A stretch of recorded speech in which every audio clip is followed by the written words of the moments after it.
At the start of a new year, it is tempting to try to predict what is going to happen in the next 12 months. So, what do you think? Am I tempted? Well, obviously, yes, otherwise this video wouldn't exist. So, here we go. My predictions for Germany 2022. Germany's carbon emissions will go up, and up, and up, and up, and up. You might think that with the Greens in the governing coalition, there is no way this is going to happen. The problem is that the previous government promised to shut down all the nuclear power stations, and now there are only 2 left, due to be decommissioned at the end of the year. Which would be great if we had enough renewable energy to compensate, but we don't. Meanwhile, everybody's buying electric cars, electric bikes, electric scooters.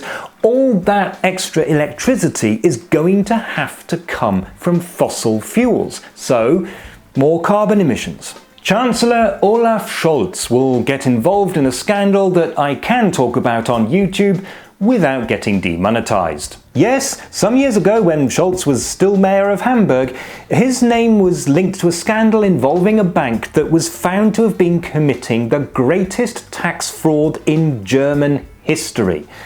And just to be clear, that word has more than one meaning. Stop sniggering! On the basis that high-ranking politicians always, sooner or later, get caught up in something illegal, immoral, or simply open to interpretation, there's bound to be something in Scholz's future, but hopefully with a name that you can Google with your granny in the room.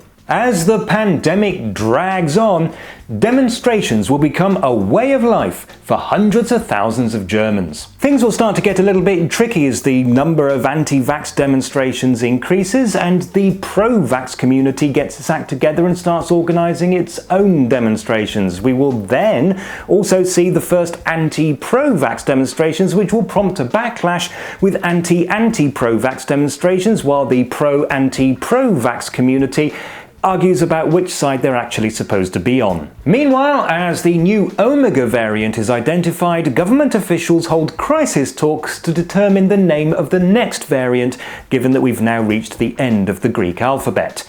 I realise this isn't exclusively a German problem, but it is exactly the sort of thing that Germans were invented for. There will, of course, be some major infrastructure project that will be in the news for all the wrong reasons. This seems to have been a bit of a trend of late.